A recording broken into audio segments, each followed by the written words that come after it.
The Frostvale Choir. It was Christmas Eve, and the town of Frostvale was unusually quiet. Most residents were indoors, sipping hot cocoa and listening to carols. But in the old part of town, near the abandoned chapel on the hill, something was stirring. Mia, a young music teacher visiting her grandmother for the holidays, had always been fascinated by the chapel. She had heard stories from locals about a choir that sang there decades ago, a choir that disappeared mysteriously one snowy Christmas night. Some said the spirits of the choir never left. Curiosity got the better of her. She decided to visit the chapel, hoping to capture some photos for her personal collection. The snow crunched under her boots as she approached. The chapel doors were slightly ajar, creaking as the wind pushed them. Inside, the air was cold and stale. Moonlight filtered through the broken stained glass, casting colorful but eerie patterns on the floor.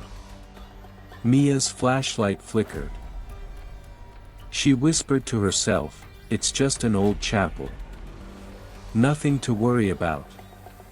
But then she heard it, a faint melody, soft yet haunting, drifting from the choir loft above.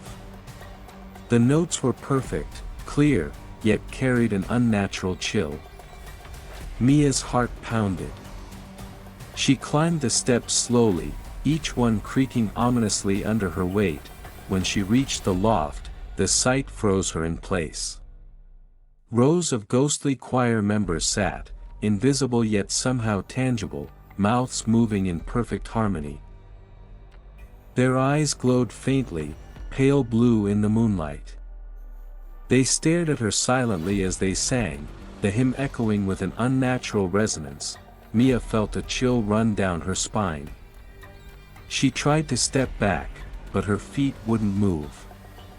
Her flashlight slipped from her hands, and when it hit the floor, the choir's song stopped abruptly. Silence enveloped the chapel. A whisper echoed, "Sing with us." Terrified, Mia tried to run, but the doors slammed shut, trapping her inside. Shadows lengthened, twisting and dancing along the walls. The glow in the choir members' eyes grew brighter. The hymn started again, louder, more insistent. Mia realized that the stories were true. The choir had not disappeared, they had been waiting for someone to join them, and now they had chosen her. Desperate, she grabbed a fallen hymn book and screamed as she tried to close it tightly, willing it to stop the music. Then, everything went silent. The moonlight vanished. The snowed-in stranger. The mountain road. Emma had always loved the mountains during winter. This Christmas, she decided to visit her friend Rachel's cabin tucked away on a remote mountain road. The plan seemed simple: leave in the afternoon, arrive before nightfall, and enjoy a quiet holiday away from the city. The drive started calmly, snow lightly falling. But as she ascended the mountain, the weather worsened. Snowflakes became larger, hitting the windshield with sudden force. Visibility dropped. The road, narrow and winding, glistened with ice. Emma's hands gripped the steering wheel tightly. Each turn felt sharper than it should, each curve more dangerous. Her car skidded slightly over hidden ice patches. The cold air from the cracked window stung her face. The radio static added a tense hum, and her GPS lost signal. Hours seemed to pass in mere minutes. Panic began to creep in. Every tree cast long, menacing shadows across the snow, exaggerated by her headlights. She wondered if she should turn back, but the thought of spending the night stuck on the road was worse. Finally, through the storm, she saw a faint light in the distance. Hope surged. Someone was at the cabin. Or so she thought. Arrival at the cabin appeared exactly as Rachel had described, wooden, rustic, snow piled high around the door. It looked cozy in the photographs, but now it seemed isolated and eerie. Emma struggled to open the door, the snow had hardened around the frame. Inside, the air was cold and damp. Furniture was scattered, dusted with a thin layer of frost. The fireplace was empty, the firewood damp. She tried to light a fire, struggling with the matches that kept getting wet.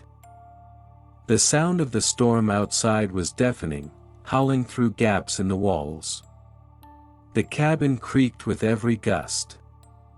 Every small noise, floorboards settling, the wind through cracks, echoed ominously. Emma tried to settle, telling herself the storm made everything seem worse. She unzipped her coat, hung it near the heater, and sat down to sip her thermos of tea. But the shadows in the corners of the room seemed too dark, too still. Something felt off.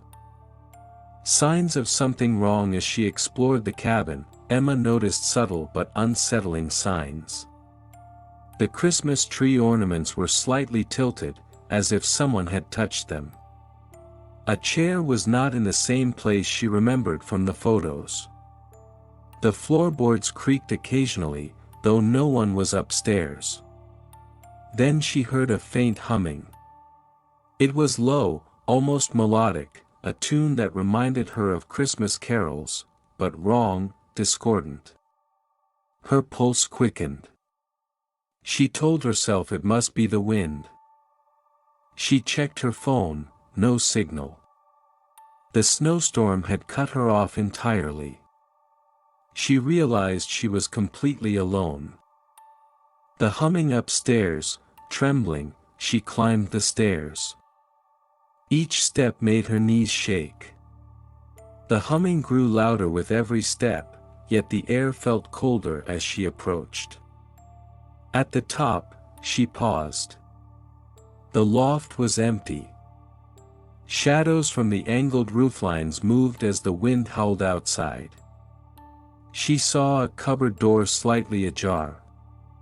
Inside, a snow globe had fallen to the floor, rolling gently across the wood. The sound echoed through the loft. Emma froze. Her breathing was loud. Every nerve in her body screamed that she was not alone, but nothing moved. The power outage, suddenly, the lights went out. The cabin was plunged into darkness. Emma fumbled for her flashlight, the beam shaky, illuminating frost on the walls. Shadows danced unnaturally, magnified by her imagination. Then she heard it, footsteps outside, circling the cabin. Slow, deliberate. Not the wind. Her heart pounded so hard she feared it would burst. She whispered to herself, "It's just the snow, it's just the snow." Her flashlight flickered. She aimed it at the window. The trees beyond were motionless, yet her brain insisted she saw movement, branches leaning as if reaching for her. The attempted escape, Emma ran to the back door. It was frozen shut. She yanked at it, banging it against the icy frame. The wind outside roared like a living thing, carrying the sound of creaking trees. She realized she was trapped. In a desperate attempt, she remembered Rachel's emergency kit. She grabbed a snow shovel and broke a small window. Cold air rushed in, and her hands were cut by the jagged glass. She squeezed through, falling into the snow outside. The storm was relentless. Her legs slipped on ice, branches scratched her arms. She kept moving, trying to find the main road. Every direction looked the same, snow-covered trees, white hills, endless isolation. Encounter on the road, after what felt like hours, headlights appeared through the blizzard. A local resident, returning from a late shift, stopped. Emma ran toward the car, shivering violently. The driver helped her in, wrapping her in a blanket. She recounted the night, every noise, every shadow. The driver nodded sympathetically, offering logical explanations: wind, snow, exhaustion. Emma tried to laugh, but the fear in her chest remained. She knew what she had felt: the isolation, the strange noises, the shadows, but no one would ever fully believe it. The endless forest. After escaping the cabin, Emma trudged through deep snow, each step exhausting her further. The storm had intensified. Visibility was reduced to mere meters. Trees towered over her, their branches bending under the weight of heavy snow, occasionally cracking with a loud snap. She kept telling herself to find the main road, but every turn looked identical. A thick fog formed around the trees, making familiar landmarks impossible to recognize. Snow muffled her footsteps, but she could hear distant sounds: branches scraping, snow falling from trees, a faint rustle that could have been an animal, or something else. Emma's thoughts spiraled. Am I really alone? The isolation pressed down on her chest like a physical weight. The cold nipped at her face, freezing her tears before they could fall. She spotted footprints in the snow. Not hers. Larger, deeper, and strangely uniform. They led through the forest, sometimes disappearing, then reappearing as if guiding, or trapping, her. Signs of a stranger. Following the footprints cautiously, Emma noticed more oddities: a broken branch arranged unnaturally, footprints that seemed to change direction on their own, patches of snow disturbed as if someone, or something, had been pacing. The forest, once beautiful and silent, now felt hostile. Shadows played tricks on her eyes. Every gust of wind seemed to carry whispers. She pulled her coat tighter, clutching the shovel she had brought from the cabin. Suddenly, she heard the sound of something dragging across the snow. It was slow, deliberate. She froze. Her instincts screamed to hide, but there was nowhere to go. The abandoned shack. Through the trees, she saw a faint outline: an old shack. Half collapsed, covered in snow. The door creaked in the wind. Emma approached slowly, hoping for shelter. The air inside smelled musty, like years of damp wood and mold. Old furniture lay broken, scattered on the floor. A rusted stove sat in the corner, long unused. Emma set down her bag and listened. Silence, except for the wind moaning through gaps in the walls. She noticed scratch marks on the floor and walls. They were fresh. Panic surged. Whoever, or whatever, had been here was still nearby.